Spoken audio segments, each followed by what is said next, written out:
I never told my son about my $40,000 monthly salary, even though he grew up watching me live a modest, almost invisible life. To him, I was never impressive, never powerful, just his mother, practical, quiet, always tired. One evening, my son invited me to dinner with his wife's parents. They had just arrived from abroad and wanted to finally meet the family. The restaurant they chose was expensive, the kind where people go not just to eat, but to be seen. I accepted the invitation without hesitation, but with a decision already made in my mind. That night, I chose not to be myself. I decided to see how they would treat a woman they believed was poor, unimportant, and slightly naive. I wore my simplest coat, carried an old handbag, and let my posture soften just enough to look harmless. I told myself it was only an experiment, a harmless one. I was wrong. The moment I stepped through the doors of that restaurant, everything changed. The looks, the pauses, the polite smiles that didn't reach the eyes, they told me more in seconds than words ever could. And by the end of that dinner, what happened devastated my daughter-in-law and her family in a way they never expected. And believe me, they earned every second of it. But to understand how it reached that point, you need to know who I really am, because my son Marcus, at 35 years old, never knew the truth about his mother. To him, I was just the woman who left early every morning and came home late in the evening. The woman who cooked whatever happened to be in the fridge. The woman who didn't talk much about work, maybe a secretary, maybe an assistant, just another employee in an office full of employees. And I never corrected him. I never told him that for nearly 20 years I had been a senior executive at a multinational corporation, that I signed contracts worth millions, that my decisions affected entire departments, entire regions, thousands of people, that I earned $40,000 every single month. Why would I? Money was never something I needed to display like a medal. I was raised in a time when dignity was carried quietly, when strength didn't announce itself, and when silence often spoke louder than explanation. I didn't hide my truth out of fear. I protected it, and that night, in that restaurant, I learned exactly what people reveal about themselves when they think you have nothing. Had lived in the same modest apartment for years. Nothing fancy, nothing new. I used the same leather handbag until the corners softened and the handles cracked. I bought clothes from discount chains, cooked every meal at home, saved obsessively, invested quietly, and became wealthy in complete silence, because real power doesn't shout. Real power watches. And I was watching closely when Marcus called me that Tuesday afternoon. His voice was different, careful, tight. It reminded me of when he was a child and had broken something valuable, standing there waiting for punishment. "Mum, I need to ask you a favor." I listened. Simone's parents are visiting from overseas. It's their first time here. They really want to meet you. We're having dinner on Saturday at a restaurant. Please come. There was something in his tone that made my stomach tighten. This wasn't the voice of a son excited to introduce his mother. It was the voice of someone asking her not to embarrass him, to blend in, to be acceptable. Do they know anything about me? I asked calmly. Silence. Then Marcus cleared his throat. I told them you work in an office, that you live alone, that you're simple, that you don't have much simple. That word landed heavier than he realized. As if my entire life, decades of discipline, sacrifice, intelligence, and control could be reduced to one small, apologetic adjective, as if I were something inconvenient he needed to explain away. I took a slow, deep breath. "Okay, Marcus," I said evenly, "I'll be there." After I hung up, I stood still in my living room. The furniture was old but comfortable. The walls were bare, no expensive art, no signs of wealth, a small television. Nothing impressive. Nothing loud, and in that quiet moment, a decision formed.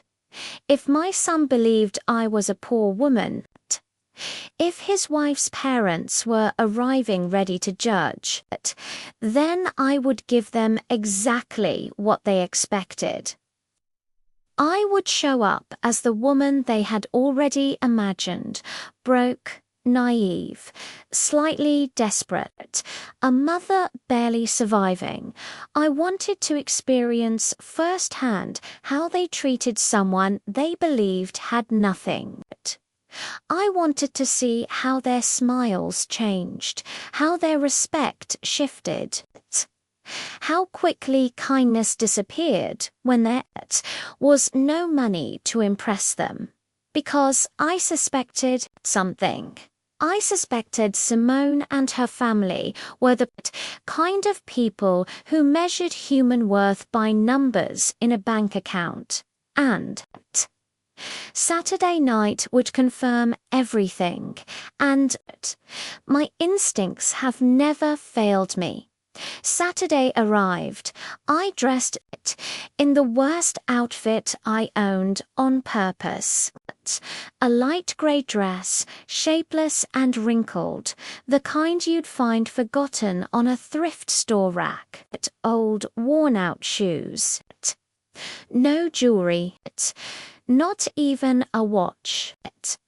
I picked up a faded canvas tote, pulled my hair back into a messy ponytail, and studied my reflection. I looked like a woman life had already finished with forgettable, invisible, perfect. I got into a taxi and gave the address. The driver raised his eyebrows slightly, but said nothing. The restaurant was located in the most exclusive part of the city, the kind of place where menus don't show prices, where each table setting costs more than most people earn in a month. As we drove, a strange feeling settled in my chest. Anticipation, because I knew something significant was about to happen. Sadness, because a small part of me still hoped I was wrong.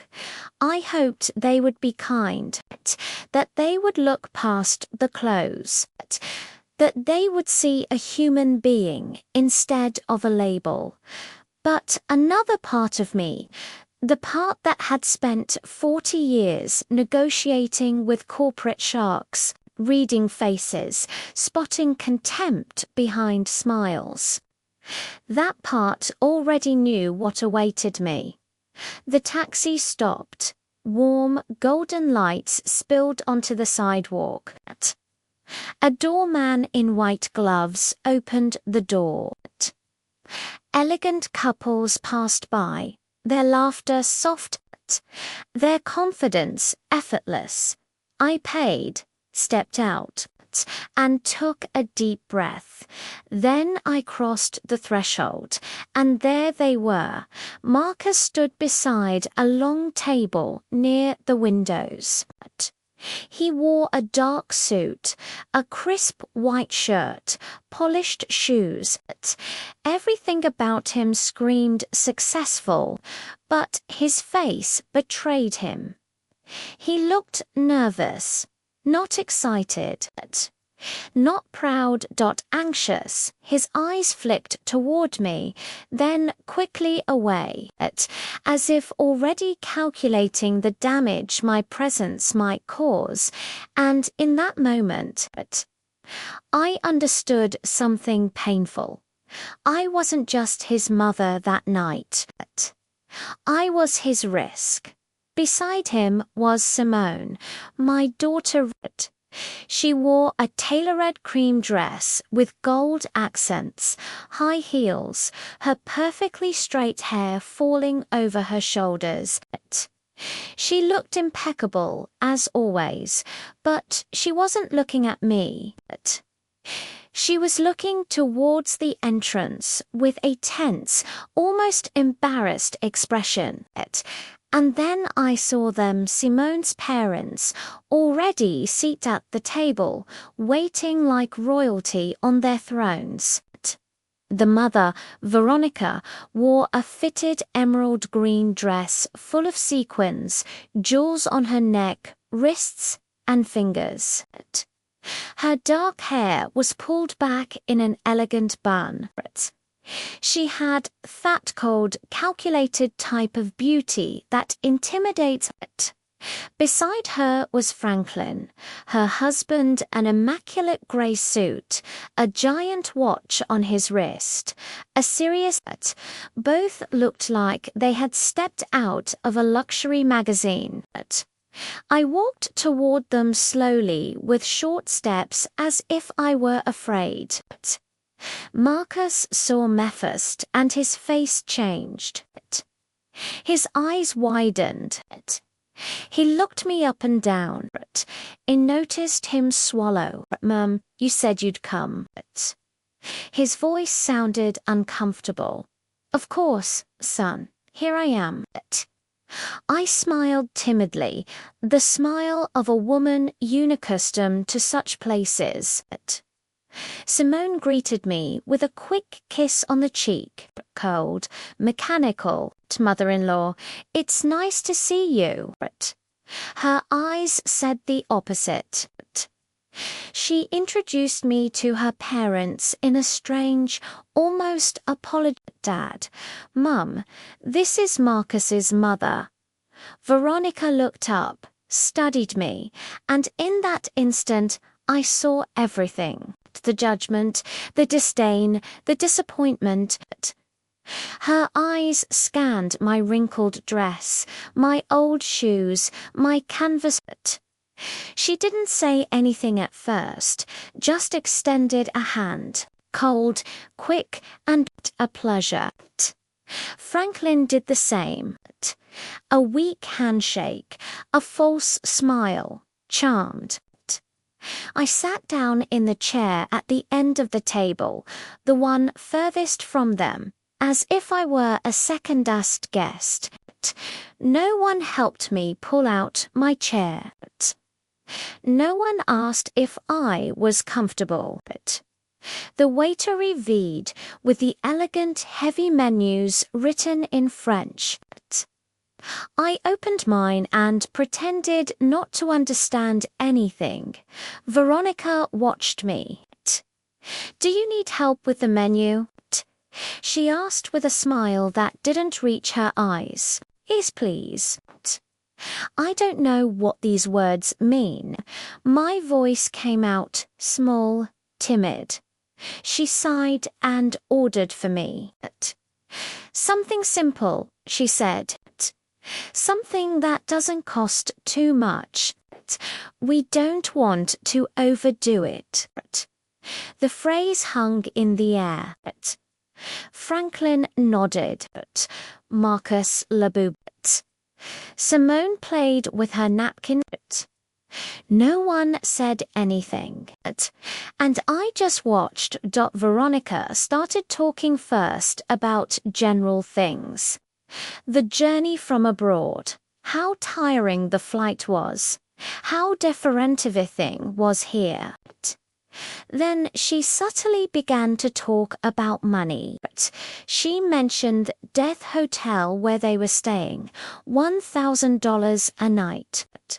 She mentioned the luxury car they had rented, obviously. She mentioned the stores they had visited. We bought a few things. Nothing major, just a few thousand.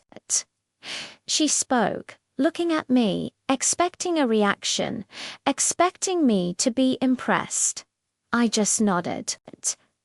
How nice, I said. That's lovely, she continued. Do you know, Ara? We've always been very careful with money. We worked hard. We invested well.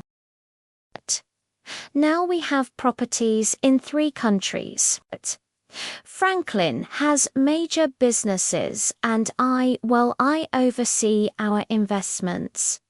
She smiled a smile of superiority. And you, what exactly do you do? Her tone was sweet but venomous. I work in an office, I replied, lowering my gaze. IDOA. Little bit of everything. Paperwork, filing, simple things. Veronica exchanged a look with Franklin. Ah, I see. Administrative work. That's fine. It's honest. All jobs are dignified, right? Of course, I replied. The food arrived. Enormous plates with tiny portions, all decorated like art. Veronica cut her steak with precision. This costs $80, she said. But it's worth it. Quality is worth paying for. One can't just eat anything, right? I nodded. Of course, you're right. Marcus tried to change the subject, talking about work and some projects. Veronica interrupted him. Son, does your mother live alone? Marcus nodded. Yes, she has a small apartment. Veronica looked at me with feigned pity. It must be difficult, isn't it, living alone at your age without much support? And does our salary cover everything? I felt the trap closing. I barely replied, but I save where I can. I don't need much. Veronica sighed dramatically. Oh, Alara, you are so brave. Truly, I admire women who struggle alone, although, of course, one always wishes to give our children more, to give them a better life. But, oh well, everyone gives what they can. There was the subtle but deadly blow. She was telling me I hadn't been enough for my son, that I hadn't given him what he deserved, that I was a poor, insufficient mother. Simone was looking at her plate. Marcus was clenching his fists under the table, and I just smiled. Yes, you're right. Everyone gives what they can. Veronica continued. We always made sure Simone had the best. She went to the best schools, traveled the world, learned 4 languages. Now, she has an excellent job, earns very well. And when she married Marcus, well, we helped them quite a bit. We gave them money for their down payment on the house. We paid for their honeymoon because that's just who we are. We believe in supporting our children. She looked at me intently. And were you able to help Marcus with anything when they got married? The question floated like a sharp knife. Not much, I replied. I gave them what I get, a small gift. Veronica smiled. How sweet. Every detail counts, right? The amount doesn't matter. The intention is what's important. And right then, I felt the rage begin to stir within me. The rage wasn't explosive. It was cold, controlled like a river under ice. I breathed slowly, kept the timid smile, and let Veronica keep talking because that's what people like her do. They talk. They inflate themselves. They show off. And the more they talk, the more they reveal themselves, the more they expose the emptiness inside. Veronica took a sip of her glass of red expensive wine, swirling it in her hand as if she were an expert. This wine is from an exclusive region in France.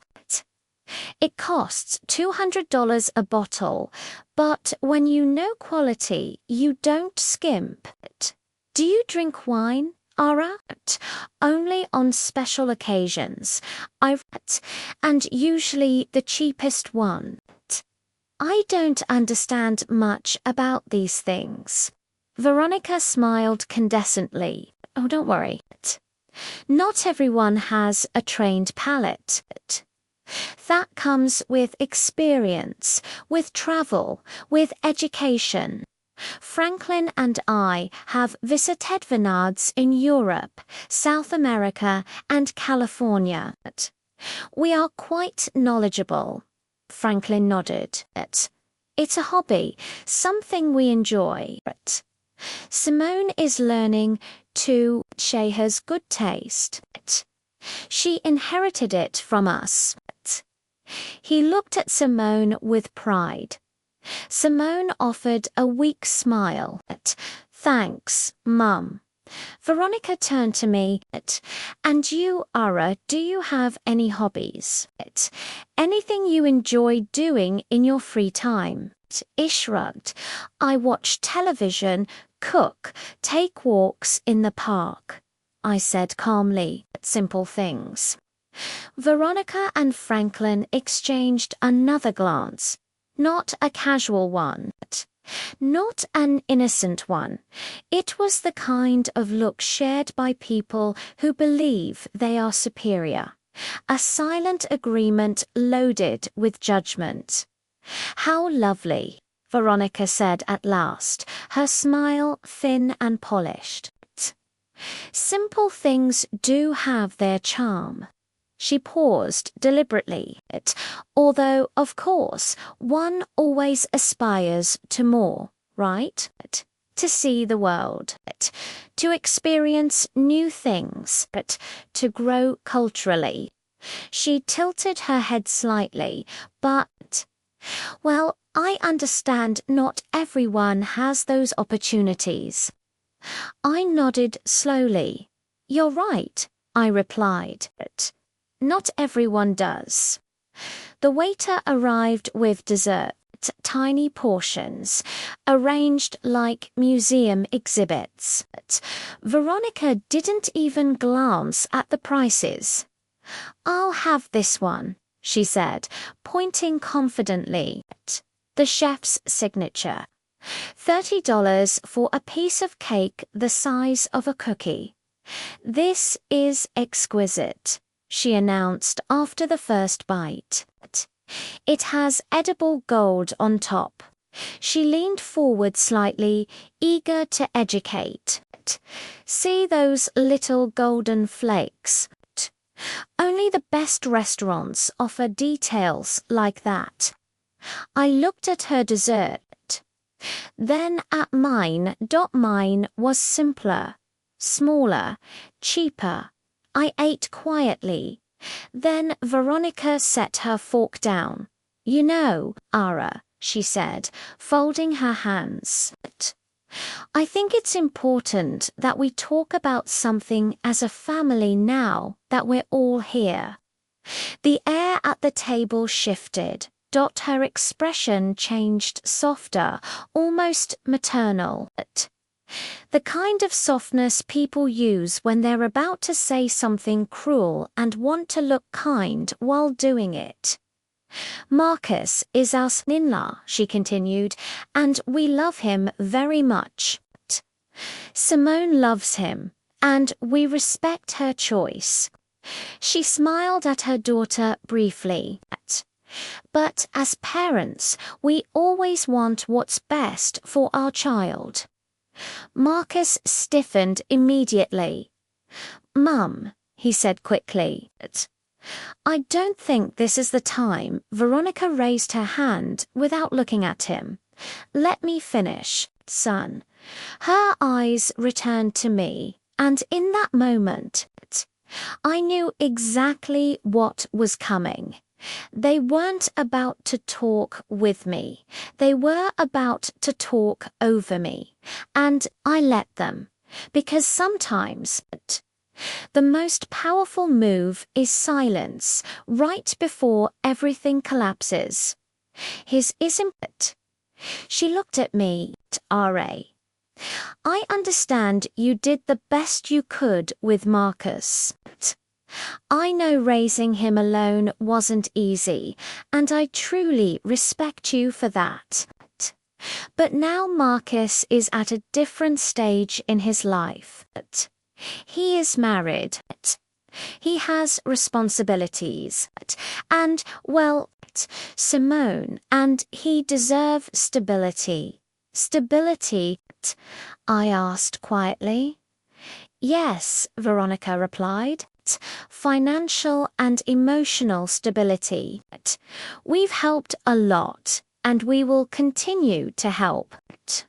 But we also believe it's important that Marcus doesn't have unnecessary burdens. Her tone was clear. She was calling me a burden. Me. His mother, Simone, stared at her plate as if she wanted to disappear.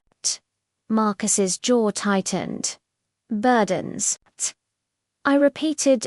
Veronica sighed.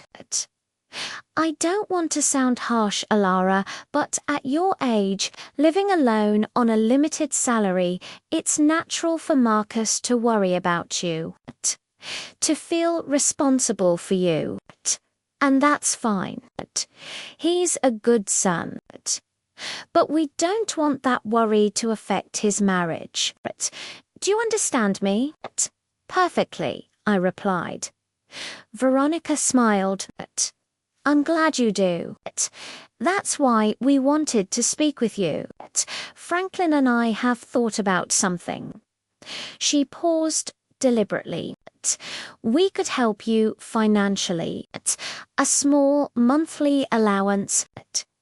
Something to make your life more comfortable without Marcus having to worry so much. I stayed silent. Obviously, it would be modest, she added. We can't work miracles. But it would be support, she continued, and in exchange, we would only ask that you respect Marcus and Simone's space. Not seek them out too often. Not pressure them. To give them the freedom to build their life together without interference.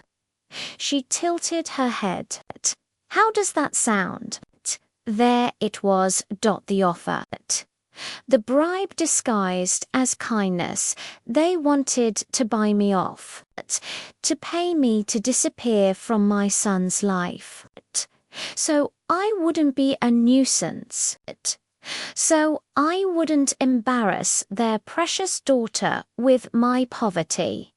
Marcus finally snapped. Mum, that's enough. You don't have to. Veronica cut him off. Marcus, calm down. We're talking like adults. Your mother understands, right? I picked up my napkin, calmly wiped my lips, took a sip of water, let the silence stretch. Everyone was watching me, Veronica expectant, Franklin arrogant, Simone ashamed, Marcus desperate. Then I spoke. My voice was different now, no longer timid, no longer small. It was firm, clear, cold. That's an interesting offer, Veronica, I said. Truly very generous of you. Veronica smiled, victorious. I'm glad you see it that way.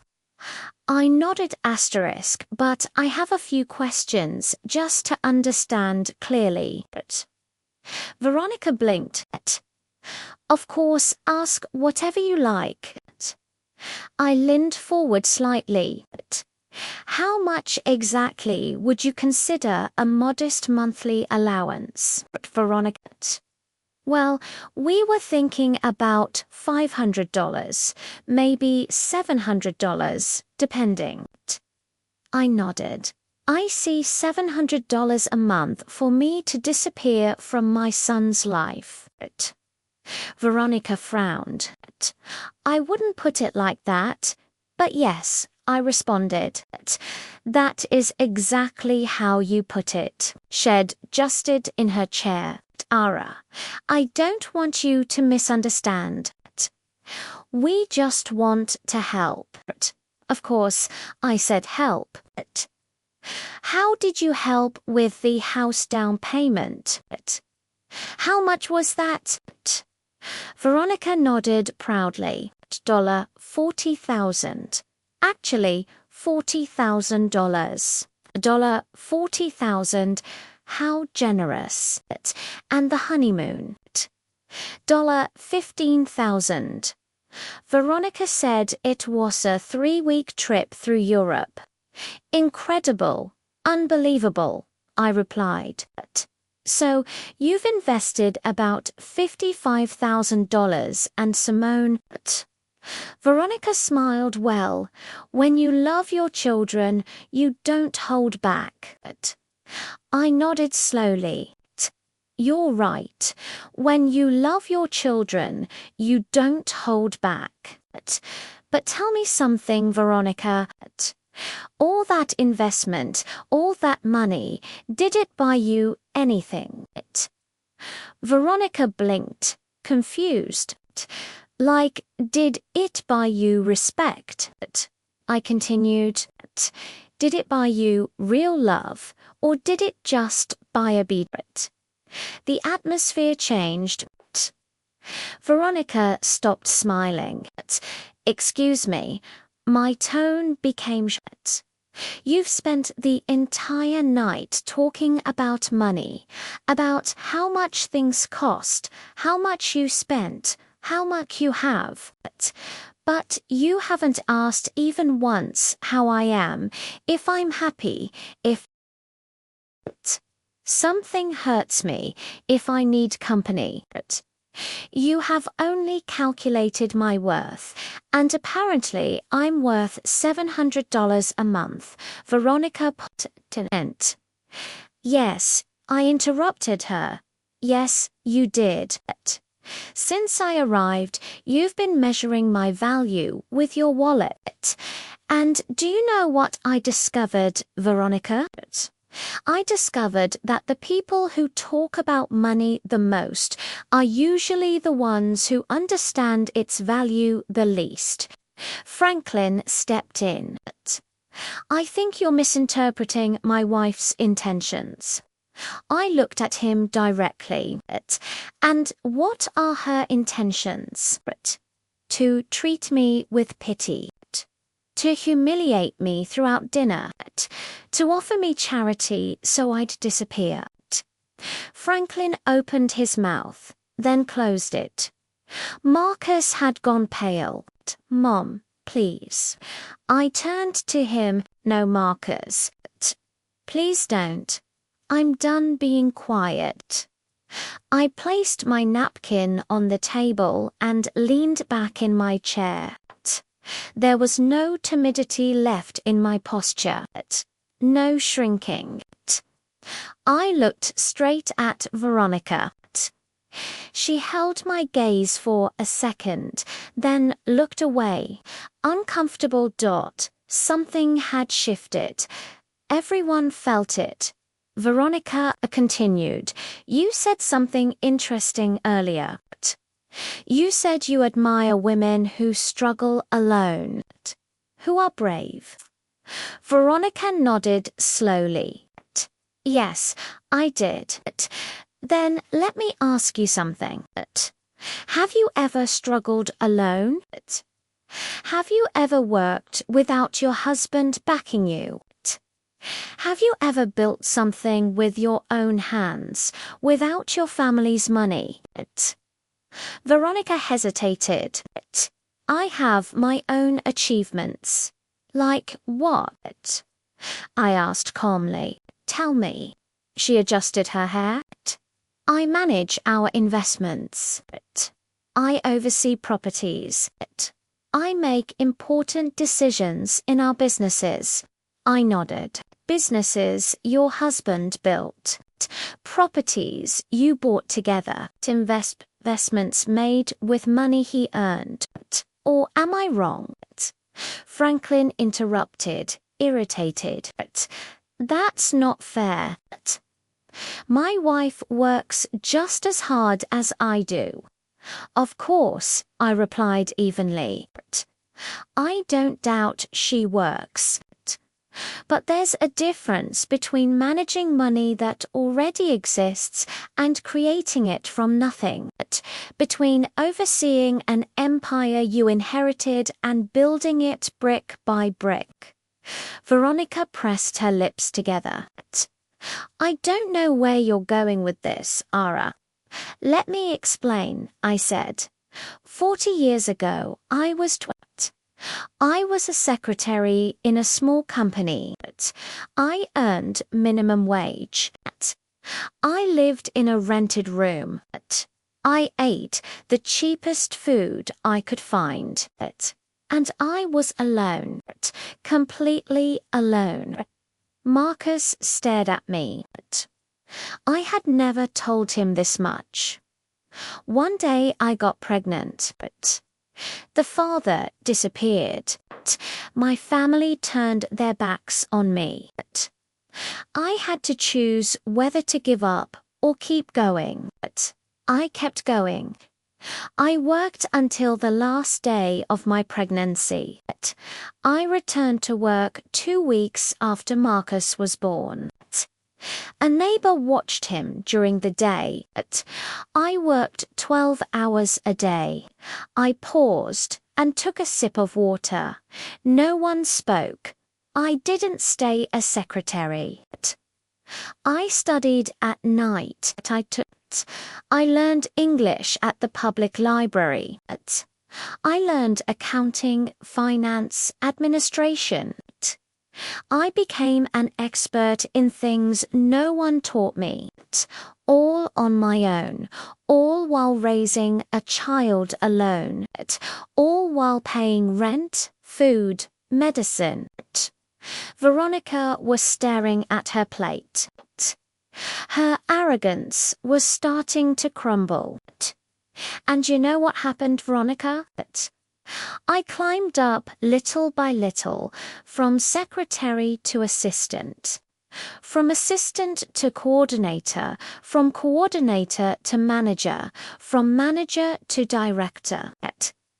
It took me 20 years, 20 years of non-stop work of sacrifices you can't even imagine. But I did it. And do you know how much I earn now? I asked. Veronica shook her head at $40,000 a month. The silence was absolute, as if someone had hit a pause button on the. Marcus dropped his fork. Simone's eyes went wide. Franklin frowned in disbelief. And Veronica froze, her mouth slightly open. $40,000, I repeated, every month for almost 20 years. That's almost $10 million in gross income over my career. Not counting investments, not counting bonuses, not counting company stock. Veronica blinked several times. No, I don't understand. You earn $40,000 a month. That's right, I replied calmly. I am the regional director of operations for a multinational corporation. I oversee 5 countries. I manage budgets of hundreds of millions of dollars. I make decisions that affect more than 10,000 employees. I sign contracts that you couldn't read without lawyers. And I do it every day. Marcus was pale. Mum, why did you never tell me? I looked at him tenderly. Because you didn't need to know, son. Because I wanted you to grow up valuing effort, not money. Because I wanted you to become a person, not an heir. Because money corrupts, and I wasn't going to let it corrupt you. Button, Simone whispered, why do you live in that small apartment? Why do you wear simple clothes? Why don't you drive a luxury car? I smiled. Because I don't need to impress anyone. Because true wealth isn't shown off. Because I learned that the more you have, the less you need to prove it. I looked at Veronica. That's why I came dressed like Kuthus tonight. That's why I pretended to be poor. That's why I acted like a broken, naive woman. I wanted to see how you would treat me if you thought I had nothing. I wanted to see your and boy did I see them. Veronica, I saw them perfectly. Veronica was red with shame, rage, and humiliation. This is ridiculous. If you earned so much money, we would know. Marcus would know. Why would he believe you are poor? Because I let him. Because I never talked about my job. Because I live simply. Because the money I earn, I invest. I save. I multiply it. I don't spend it on flashy jewelry or showing off in expensive restaurants.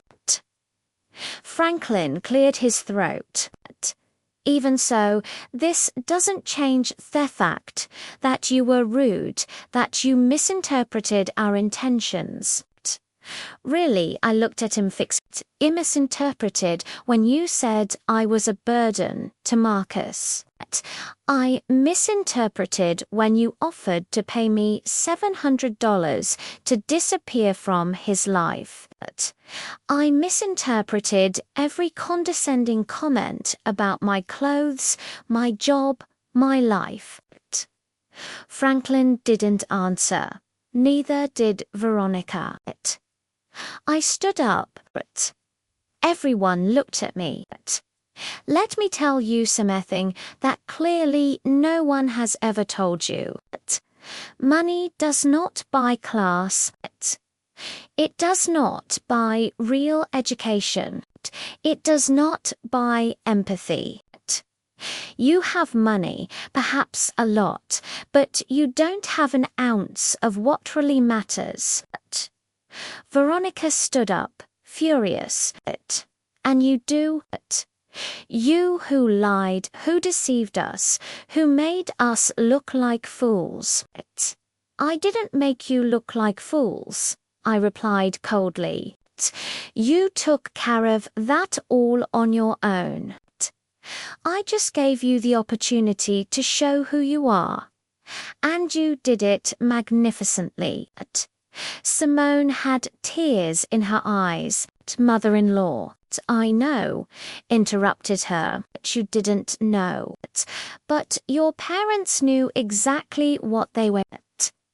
They knew they were humiliating me, and they enjoyed it until they discovered that the poor woman they scorned has more money than they do. And no, they don't know what to do with that information. Veronica trembled. You have no right. I have every right, I replied. Because I am your son-in-law's mother. Because I deserve respect. Not because of my money, not because of my job, but because I am a human being, something you forgot throughout this entire dinner. Marcus stood up. Mum, please, let's go. I looked at him. Not yet, son. I'm not finished yet. I looked at Veronica one last time. You offered to help me with $700 a month. Let me make a counter offer. I will give you $1 million right now if you can prove to Method you ever treated someone kindly who didn't have money. Veronica opened her mouth, closed it, and said nothing. Exactly, I replied. You can't, because to you, people aren't worth what they have in the bank. And that is the difference between you and me. I built wealth. You just... I earned respect. You buy it. I have dignity. You have bank accounts. I picked up my old canvas tote. I pulled out a black platinum credit card. I dropped it on the table in front of Ronnie. This is my corporate card. Unlimited limit. Pay for the entire dinner with a generous tip. Consider it a gift from a broke and naive mother. Veronica looked at the card as if it were a poisonous snake. Black, shiny, with my name engraved in silver letters. Ala Sterling, Regional Director. Her hand trembled slightly when she picked it up. She turned it over, observed it, then looked at me. Her eyes no longer held that superior shine. Now there was something different, something I never thought I'd see in her. I don't need your money, she said, her voice broken. I know I replayed, but I didn't need your pity either. And yet you offered it to me throughout the entire dinner. So take it as a gesture of courtesy or good manners, something you clearly didn't learn despite all your travels through Europe. Franklin gently hit the table. Enough. This is out of control. You are disrespecting us. Respect, I repeated. How interesting that you use that word. Where was your respect when your wife asked if my salary was enough to live on? Where was it when she suggested Di was a burden to my son? Where was it when she offered to buy me off so I disappear? Franklin clenched his jaw. Veronica just wanted to help. I corrected her. Veronica wanted token. She wanted to ensure that the poor mother wouldn't ruin her daughter's perfect image. She wanted to eliminate a weak link in the chain. The problem is she chose the wrong link. I looked at Simone. Her head was bowed. Her hands in her lap trembling. Simone, I said so. She looked up. Tears were streaming down her cheeks. I'm sorry, she whispered. I'm so sorry. I didn't know that my parents don't finish that sentence. I interrupted her. Because you did know. Maybe you didn't know about my money, but you knew how your parents are. You know how they treat people they consider inferior. And you did nothing to stop them, Simone sobbed. I wanted to say something, but they are my parents. I know, I replied, and Marcus is my son, and Yeti let him make his own decisions. I let him choose his life, his wife, his path.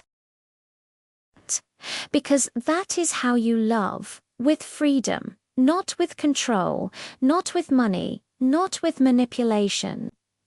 Marcus stepped closer to me. Mom, forgive me. Please forgive me for never asking, for assuming, for thinking you were.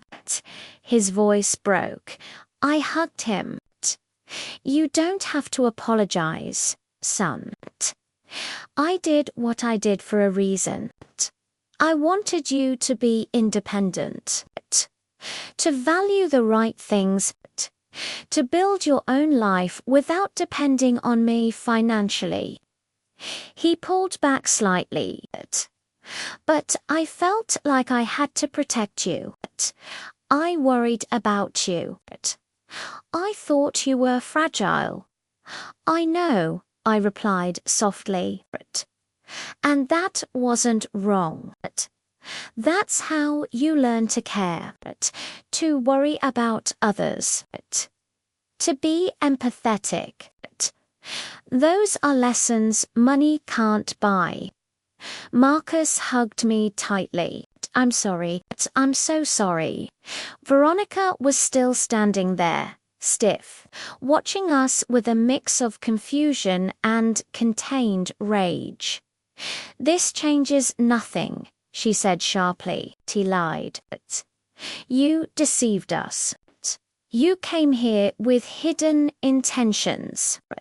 You acted in bad faith. That's true, I nodded. I acted. I pretended to be something I'm not.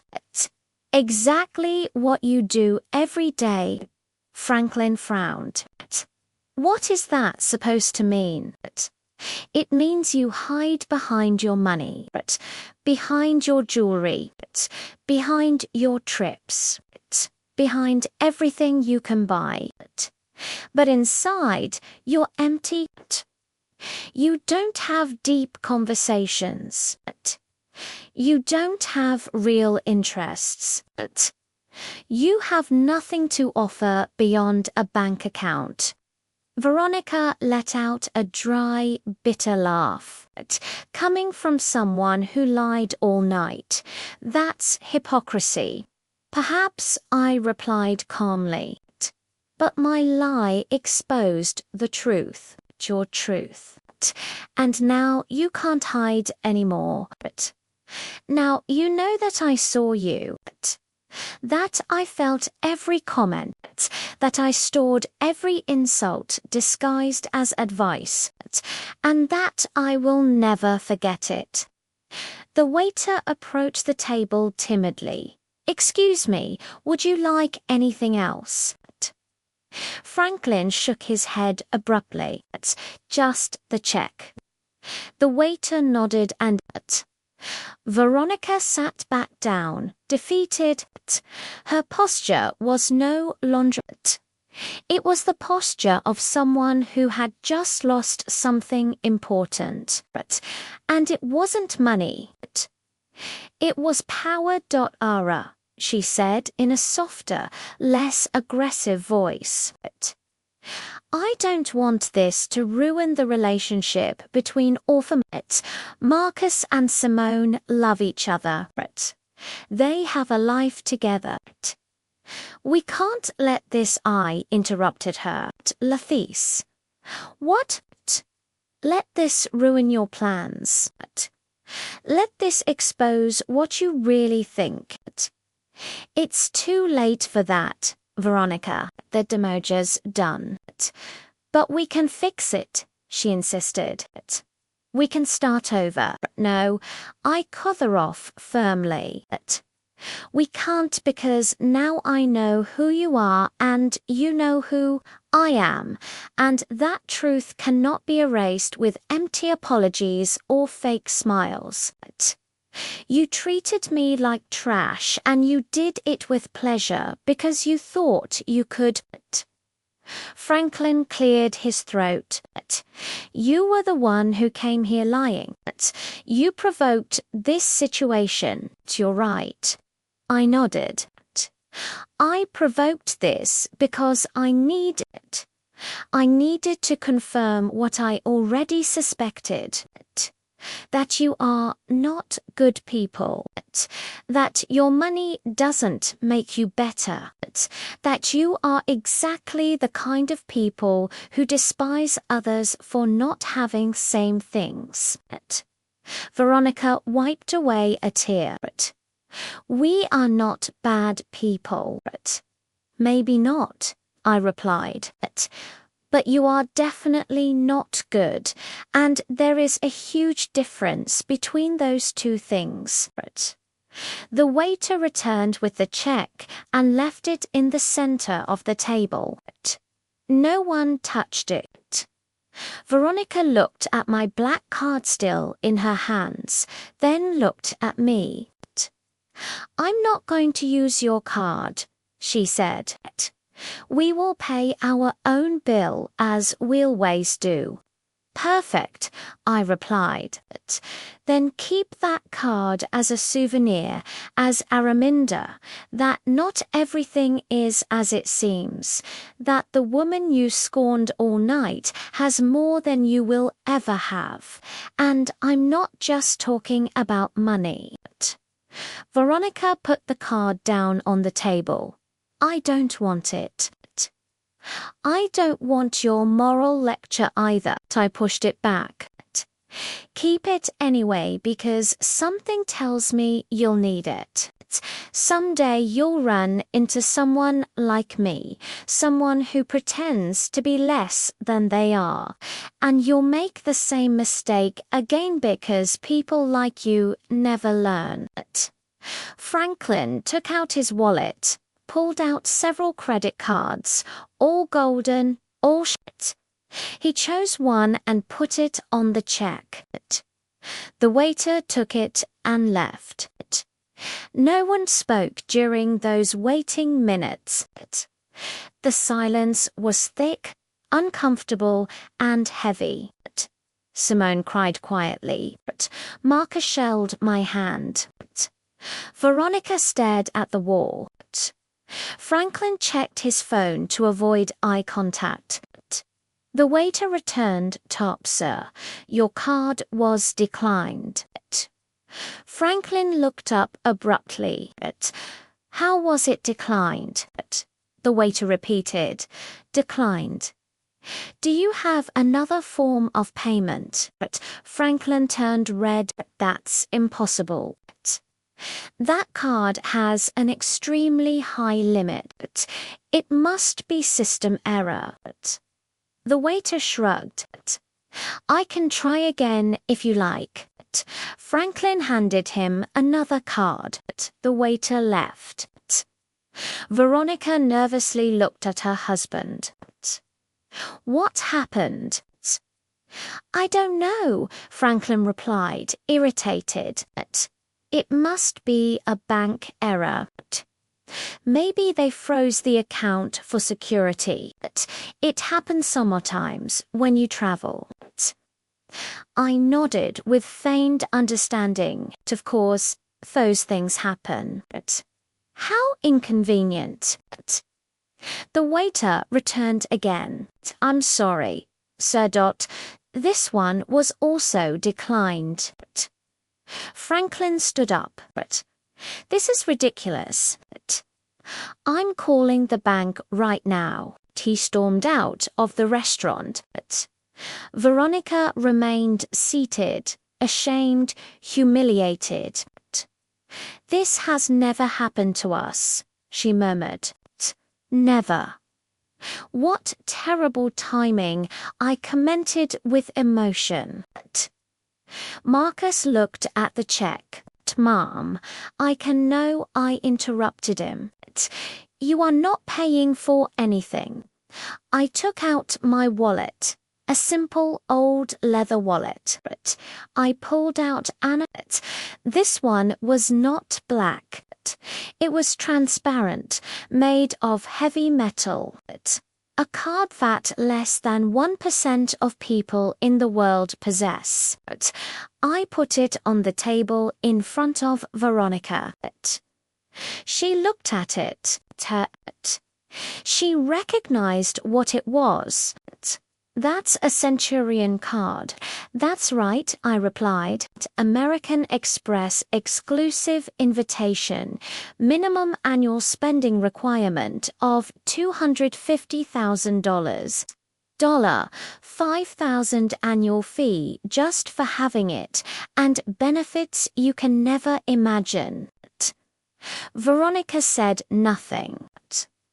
The waiter took the card carefully as if it was something sacred. He returned in less than 2 minutes. Thank you, Miss Britt. Everything is settled. Would you like the receipt? It's not necessary, I replied. The waiter nodded and left. Veronica continued looking at the space where the card had been. I stood up, took my old wallet, my canvas tote, and looked at Veronica one last time. The dinner was delicious. Thank you for the recommendation of the place, and thank you for showing me exactly who you are. You saved me a lot of time, a lot of energy, and many future desserts. Veronica finally looked up. Her eyes were red, not from crying, but from contained rage. This doesn't end here, she said, her voice trembling. You can't just humiliate us and walk out as if nothing happened. Simone is our daughter. Marcus is our. We will still be family. You will have to see us. You are right.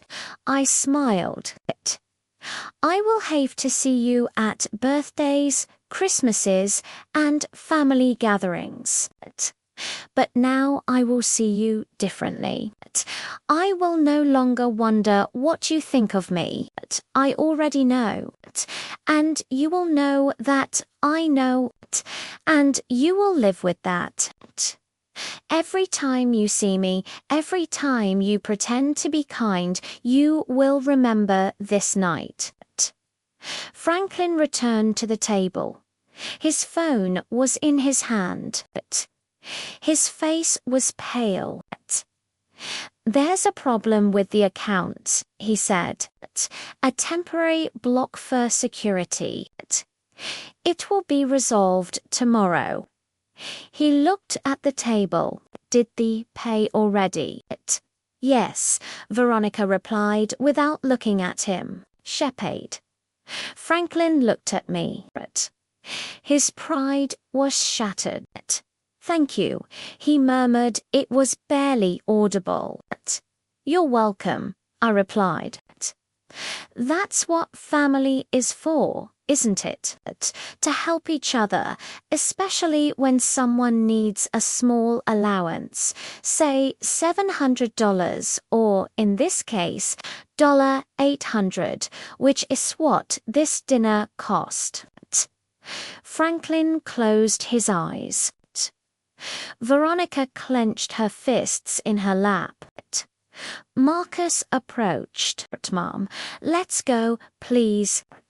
It's enough. I looked at you right. It is enough. I turned to Simone. She was still crying. Simone, I said softly. She lifted her head.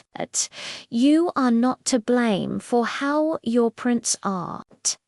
No one chooses their family, but you do choose how you act, how you treat others, how you will raise, say, your own children someday. Simone nodded through her tears. I'm sorry, she whispered again. Don't apologize again, I told her. Choose learn. Learn that money does not define people. That humility is not weakness, that respecting others costs nothing, and that if you ever have children, teach them to see the heart of people, not their bank account. Simone sobbed harder. Marcus wrapped his arms around her. Veronica turned away. Franklin checked his phone again. Avoiding all eye contact, I headed toward the exit. After a few steps, I stopped and turned back one last time. Veronica. One more thing. She looked at me. Do you remember when you said you speak 4 languages?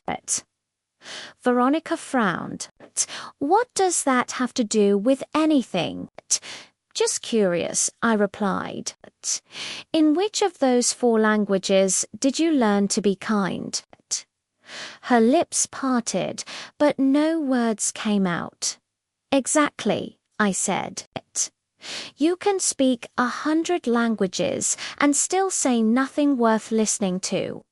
I walked out of the restaurant. Marcus followed beside me. The cool night air hit my face. I took a deep breath. It felt as if a heavy weight had been lifted, not a physical one, but an emotional one. The weight of pretending, of tolerating, of staying silent. Marcus took my arm. Mum, are you okay? Perfectly fine, I replied. Better than ever. And you... He sighed. I don't know. I'm processing everything. I can't believe you never told me about your job, about your money, about everything you accomplished. I stopped and looked him in the eyes. Does it bother you? He shook his head quickly. No. Of course not. I'm proud. Incredibly proud. I just feel foolish, blind. You're not foolish, I said. You saw exactly what I wanted you to see. I did it on purpose. I needed you to grow without depending on me, without feeling an economic safety net waiting for you. I needed you to fight, to work, to value everything you achieved on your own. Marcus nodded slowly. I understand now. And I understand why you never complained. Why you never asked for help. Why you were always so calm. I smiled. I needed many things, son. None of them could be bought with money. I needed to see you grow into a good man, to see you make the right decisions. And marrying Simone, he asked quietly. Even marrying Simone, I replied. She is not her parents. She can learn, she can. But that depends on her and on you, on how you build your relationship, on what values you choose to follow. Marcus remained silent, processing, thinking. A taxi stopped in front of us. I had called for a rideshare as we left. I opened the door. Marcus stopped. Mum, can I ask you something? Of course. Why did you do it? Why did Joachim pretending to be poor? Why didn't you just tell them the truth from the beginning? I closed the taxi door. I turned to him because I needed to know, son, I needed to confirm if my suspicions were correct, if Simone's family was really as I imagined. And unfortunately, Marcus lowered his gaze. I'm sorry. You don't have to apologize, Fortum, I told him.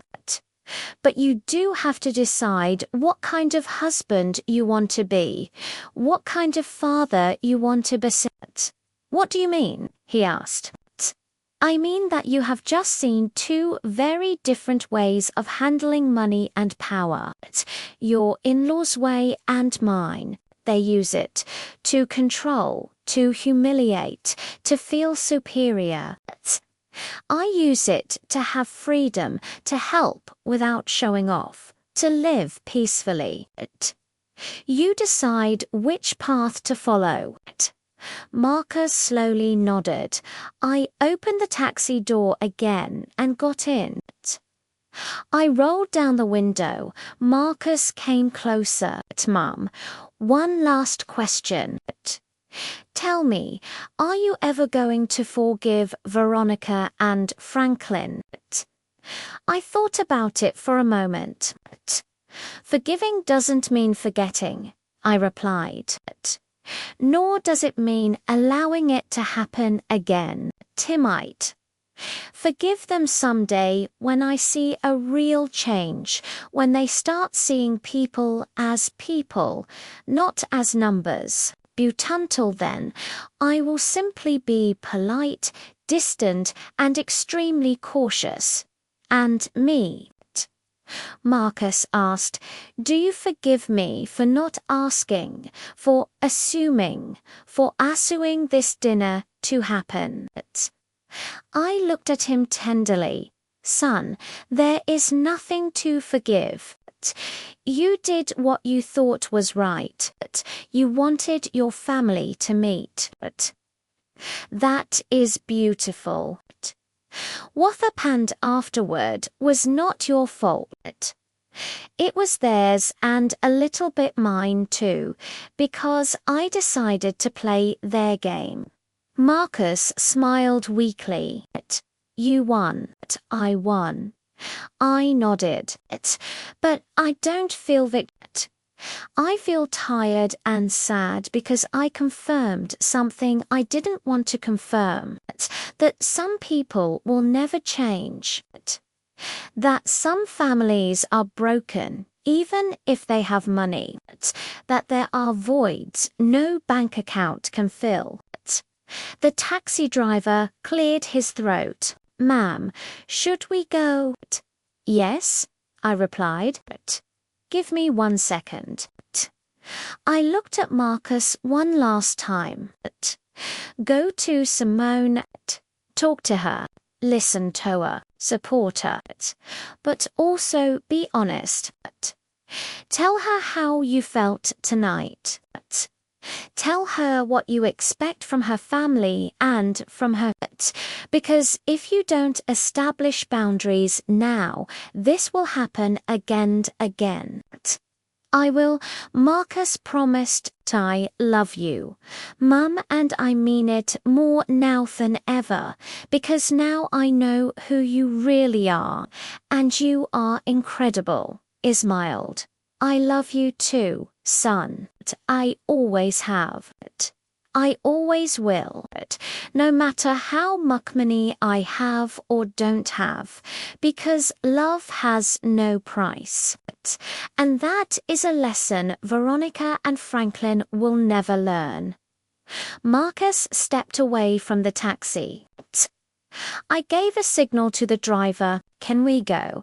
The taxi started. I looked out the window. I saw Marcus walking back toward the restaurant, his shoulders slumped, thoughtful. He was probably going back to find Simone, to face his in-laws, to have difficult conversations, and I felt proud because that meant he was maturing. He was learning. He was choosing to be better than the example he had just witnessed. The taxi sped through the city's illuminated streets. I closed my eyes and thought about everything that had happened, every word, every look, every moment of tension.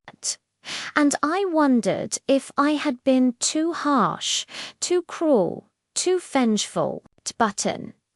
I remembered every disguised insult, every condescending comment, every look of disdain, and I knew that no, I hadn't been to anything.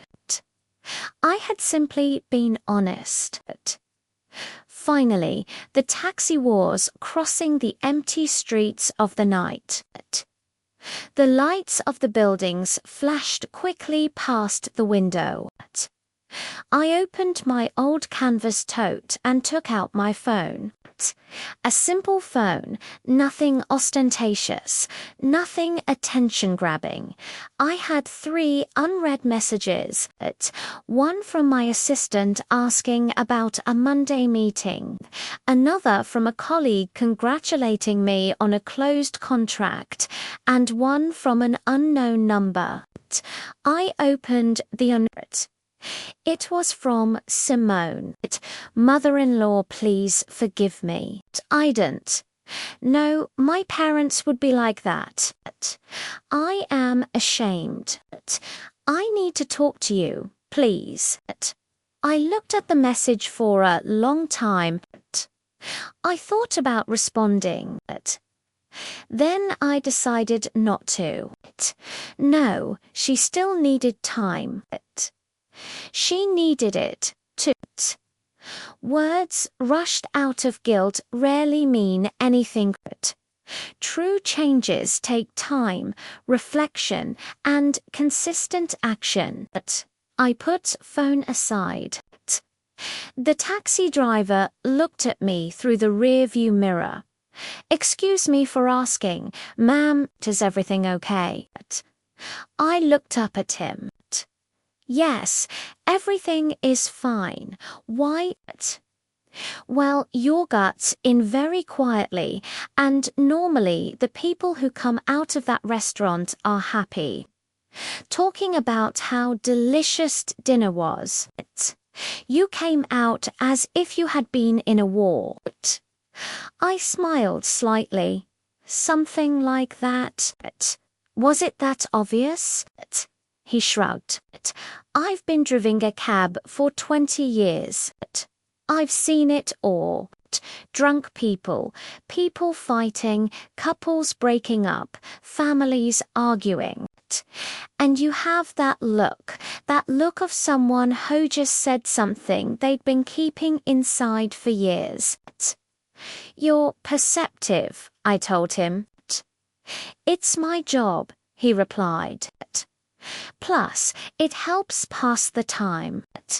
Do you want to talk about it? You didn't have to, but sometimes it helps to tell things to a stranger, someone who isn't going to judge you, someone who doesn't know you. I thought about his offer. It was tempting, but I shook my head. Thank you, but I think I've talked den for today. He nodded. I understand, but let me tell you something. Whatever happened in there, you did the right thing. I know, because you are calm. You are not crying. You are not screaming. You are processing. And that means you spoke your truth. And the truth always brings peace, even if it hurts. His words surprised me.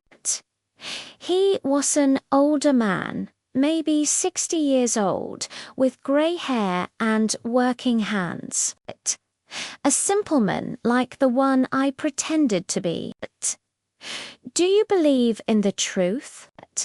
I asked him. I believe in honesty, he replied. Not always the absolute truth, because the truth changes depending on who tells it, but honesty doesn't.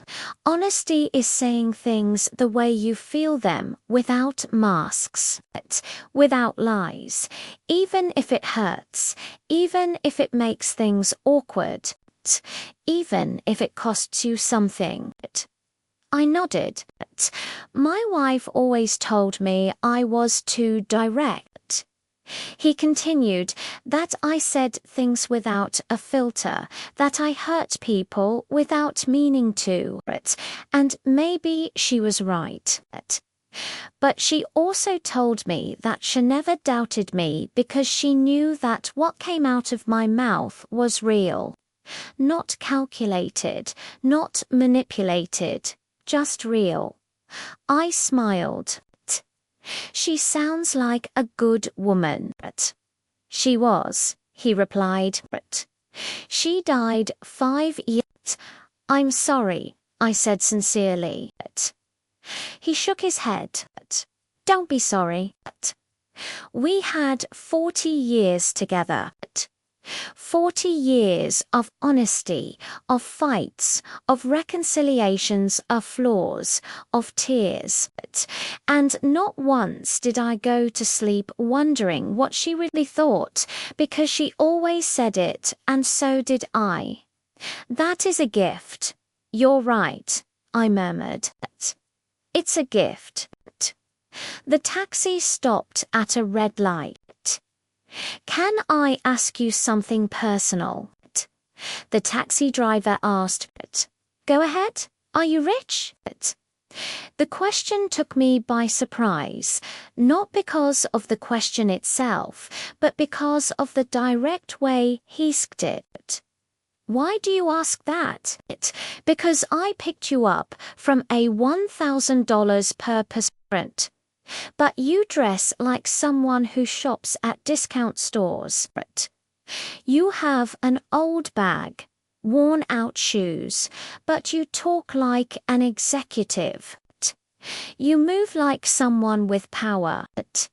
And you paid for my cab with crisp new bills that you pulled out of a wallet that looks 20 years old. Observant, I commented. Part of the job, he repeated, then, am I? It depends on how you define rich, I replied. If you are talking about money, yes, I have enough, more than enough. If you are talking about happiness, I also have peace, health, a son I love, work I am passionate about. That makes me rich in many ways. He nodded, satisfied, but I knew there was something. Truly rich people don't need to prove it. The light changed to green. The taxi moved forward. And what happened in that restaurant? He asked. If it's not too indiscreet. I pretended to be poor, I replied, to see how they would treat me. He let out a loud laugh. Seriously, that is brilliant.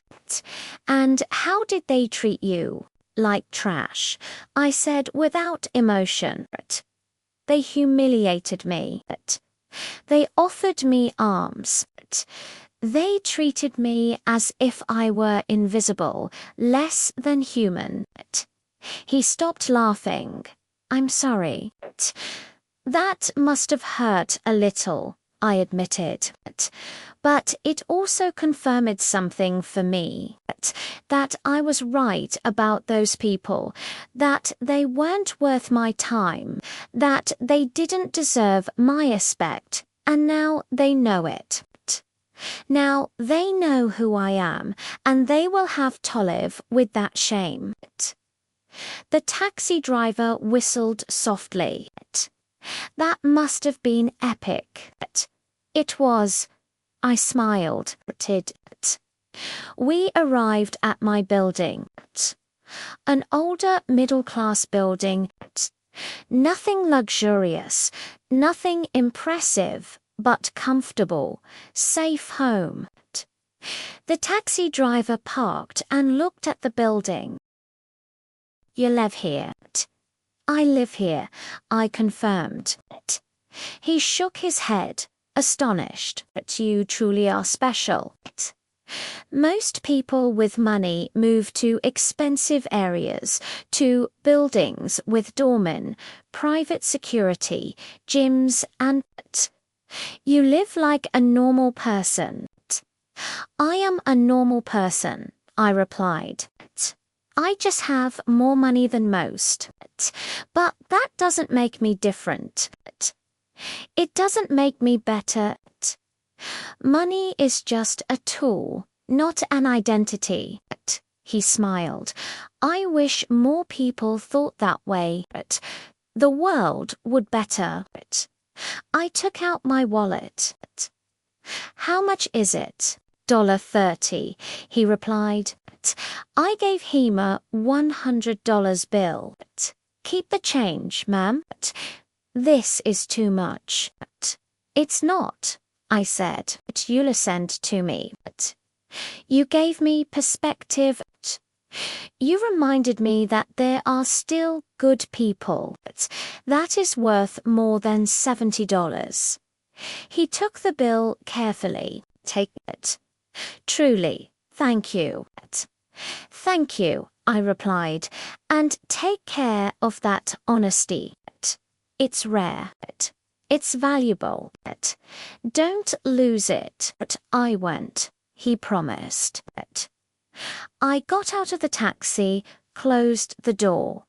He rolled down the window. Ma'am, one last thing. Tell me whatever happened tonight, don't regret it. Don't feel sorry because people like you, people who speak the truth, even if it hurts, are the ones who change the world. Little by little, one conversation at a time. I smiled. Thank you. I will remember that. The taxi drove away. I stood in front of my building, looking up at my fifth-floor window. The light was off, dark, silent, waiting for me. I entered the building and walked up the stairs. I never used the elevator. I preferred to walk to stay active. I reached my door. I took out my keys, the same keys I had had for 15 years. I opened the door. The apartment was cold, empty. I turned on the light.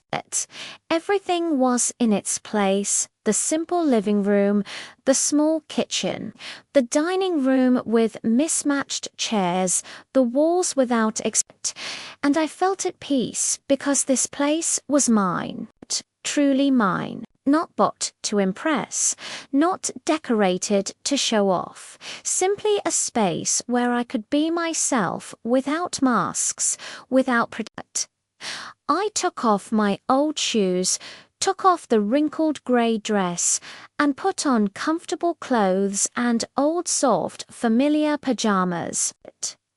I made myself some tea, sat on the sofa and turned on the television. News. Nothing interesting. I turned it off. I sat in silence, thinking, processing, feeling, and for the first time in many years, I felt completely free. Free from pretending, free from being silent, free from tolerating, free from being less than I was. Because that night, I didn't just expose Veronica and Franklin. I also liberated myself from expectations, from judgment, from the need to hide who I was, and that was invaluable, more than any amount in my bank account. My phone vibrated. Another message, this time from Marcus. Mum, did you get home? I quickly replied, yes, son. I arrived perfectly fine. I'm home resting. His reply was immediate. I love you.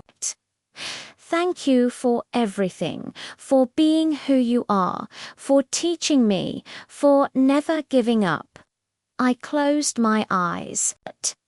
I felt a tear roll down my cheek, not from sadness, from relief, from love, from gratitude. I replied, I love you too. Always. I put the phone aside. I drank my tea. It looked around my simple apartment, my sanctuary, my truth, and I smiled. Because at the end of the day, it didn't matter how much money I had. It didn't matter how high I had climbed in me. The only thing that mattered was this moment, this peace, this honesty with myself. I woke up early on Sunday, as always. 40 years of working had trained me to rise with the sun. Even though it was my day off, my body no longer knew how to sleep late. It prepared strong coffee black. I sat by the window with a hot mug in my hands. I watched the city wake up, the vendors opening their stalls, people walking somewhere. Life continued as always, indifferent to personal dramas. My phone started ringing. It was a familiar note. Marcus, I answered. Good morning, son. His voice sounded tired. Mom, I need to talk to you. Did something happen? A lot, he replied. Last night, Simone and I talked for hours. Her parents were there too. It was intense. I took a sip of coffee. Tell me. Marcus sighed deeply. After you left, I went back to the restaurant. Veronica and Franklin were still there waiting for their cards to work. It was humiliating for them. Simone was devastated, crying, and I was furious, more furious than I have been in years. I waited in silence. He continued, I told them everything I felt during that dinner. I told them I was ashamed of them, that they treated my mother like trash, that their behavior was unacceptable, that I wouldn't tolerate it ever again. And what did they say? I asked. At first, Veronica tried to defend herself. She said they just wanted to protect Simone, that they wanted to make sure I had a stable family, that they didn't have bad intentions. Franklin said I was exaggerating, that it had been a normal dinner, that your reaction was disproportionate. I squeezed the mug in my hands. Typical. But then Simone spoke. Marcus continued. She told her parents that they were wrong, that they had been cruel. Thatch had seen every comment, every look, every disguised insult, and that she was ashamed to be their daughter at that moment. His voice cracked. Mom, I had never seen Simone confront her parents like that. I smiled slightly. That's good. It means she's waking up. Veronica got hysterical, Marcus said. She started yelling that Simone was ungrateful, that they had sacrificed everything for her, that they had given her the best life, that she had no right to judge them. Franklin backed her up. He said we were being manipulated by you, that you had planned everything to make them look bad. I let out a dry laugh. Of course, it's my fault. That's what made them angriest, Marcus said. I told them they were right, that you did plan everything, but that they fell into the trap because that's really how they are. Because they really treat people they consider inferior badly, that you just gave them the opportunity to show themselves and they did it perfectly. Well said, I murmured. Thanks. I learned it from you. There was a silence. Then Marcus continued, Mum, I need you to know something. Last night, I made a decision. Simone and I are going to set boundaries with her parents. We are not going to cut off the relationship, but are going to set clear rules. No comments about money, no comparisons, no attempts to control our lives. And if they can't respect that, then they will have to accept the consequences. And did they accept? I asked. No, he replied. They left furious. They said we were ungrateful, that we would regret it someday, that when we needed help, they wouldn't be there. Franklin said he was going to reconsider his will. Veronica said Simone had chosen the wrong family. I shook my head. Emotional blackmail, the last resort of people without it. Exactly, Marcus said. But it didn't work. Simone stood firm. I did, too. They left the restaurant without saying goodbye, without looking back. And honestly, Mum, I felt relief as if a huge weight had been lifted off me. That's because it was. I told him you lifted the weight of living under their expectations, under their control. Now you can build your life however you want, not as they dictate. Thank you, Mum, Marcus said, his voice. Thank you for doing what you did last night. I know it was difficult. I know it was awkward, but we needed to see it. I needed to see who they really were. And Simone needed to see Thatha was another way to live, a more honest, more authentic way. You are welcome, son. I only did what I believed was right. There is something else, Marcus said. Simone wants to come see it. She wants to apologize in person. She wants to talk to you, not as a daughter-in-law trying to look good, but as a woman trying to learn. What do you think? I thought for a moment. Tell her she can come, but not today. Give her a few days to process, to think carefully about what she wants to say. The ones that take time are real. I'll tell her, Marcus, Mum. One more question. How are you doing after all of this? How do you feel? I looked out the window. Thiessen was fully up now. The day had officially begun. I'm well, I replied. Better than well. I'm at peace because I finally said everything I needed to say, and I don't regret anything. I'm glad to hear that, Marcus said, to love you. I love you, too. Rest. I'll see you soon. I hung up the phone, finished my coffee, and stood up. I decided to do something I hadn't done in a long time.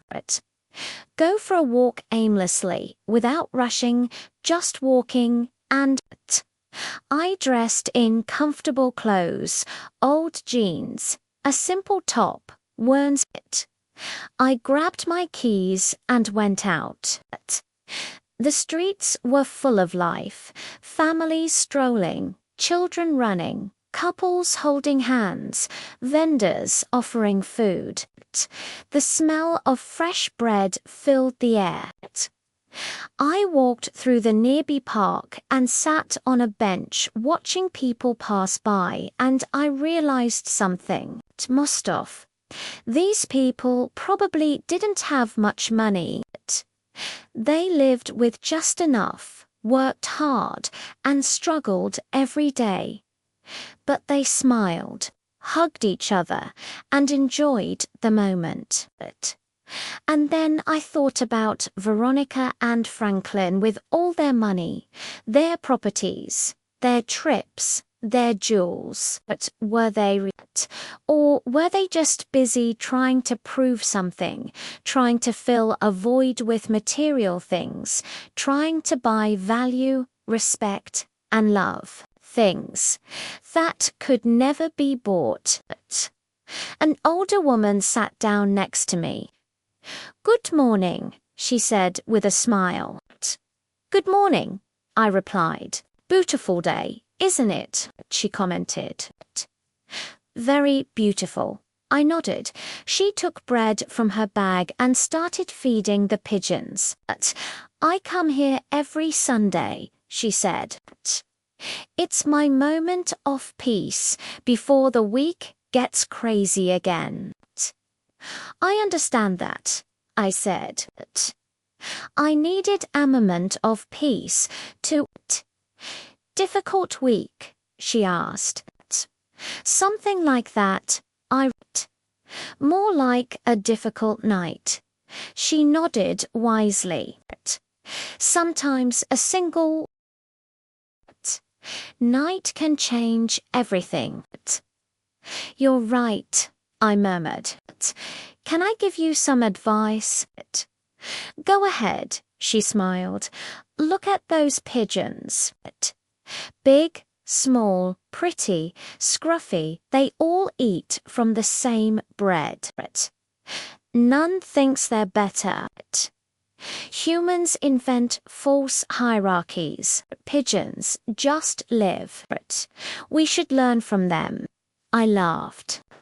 "I should give classes to some people I know." "Oh, child, at my age I just observe," she said. "Most don't listen. They run, compete, forget that we all end up the same with or without money, jewels, properties. Turning to dust is the great equalizer." The most miserable people I met were the richest. They always wanted more, compared endlessly, and died without truly living or loving. I nodded. "Thank you for sharing that." "You're welcome, child. Remember, it doesn't matter how much you have. What matters is how you treat others. That is the only inheritance worth having." 3 days later, Simone knocked at.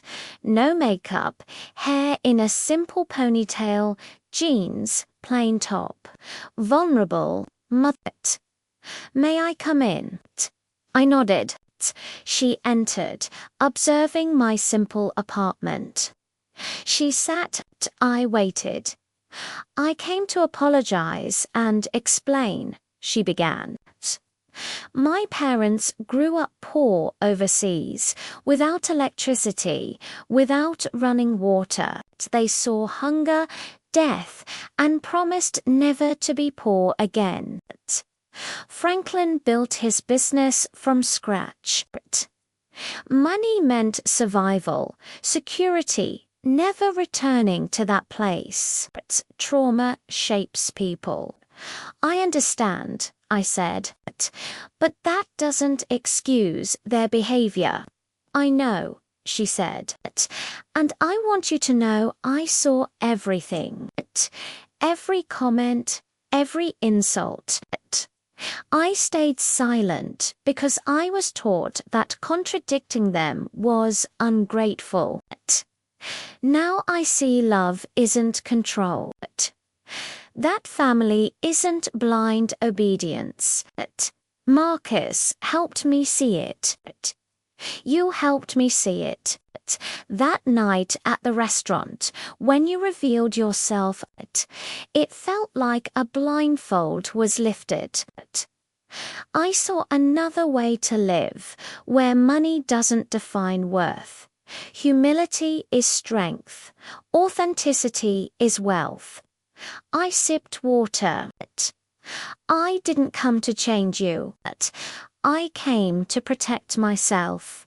I know, she said, and I'm grateful. Your honesty saved me from becoming like my mother, from teaching my children to value people by what they own. And your parents?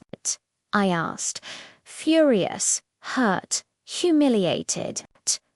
Veronica hasn't spoken to me in 3 days. Franklin threatened to disinherit me, but I feel free.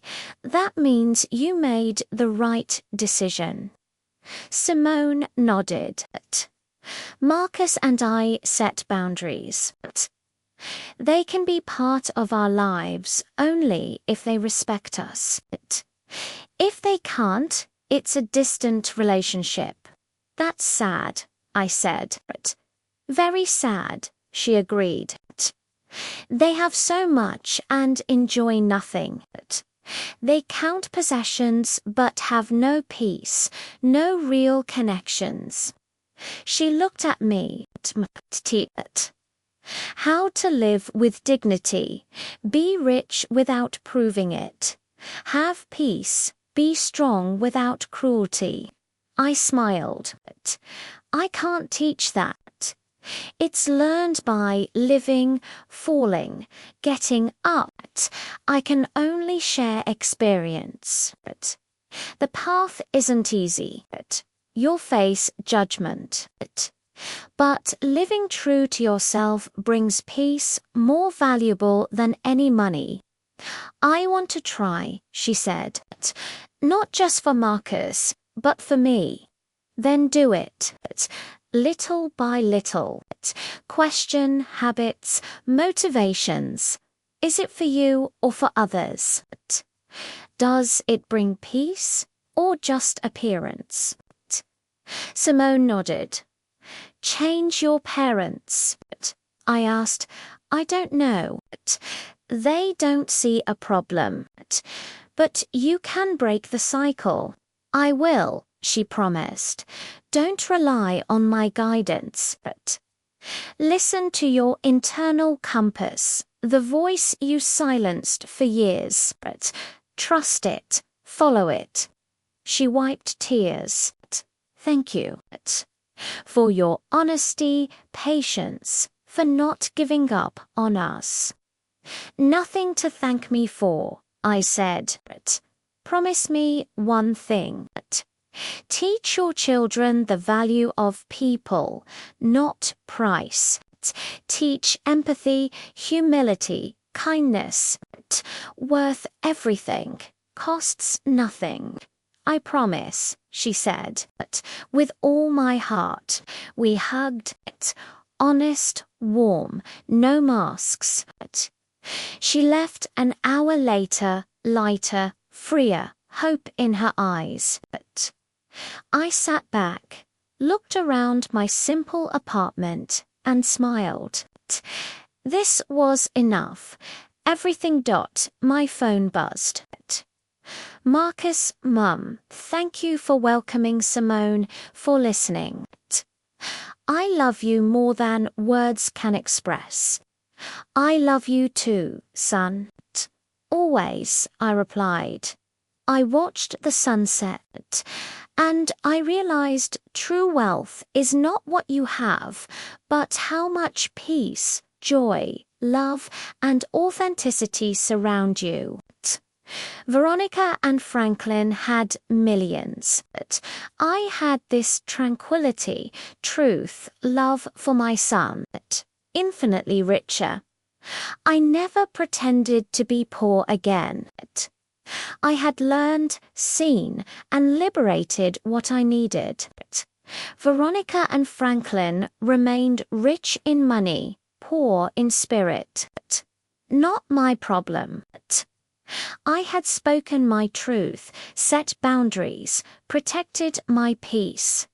I was simply Alara, mother, executive, woman, survivor, fighter, rich in what truly matters.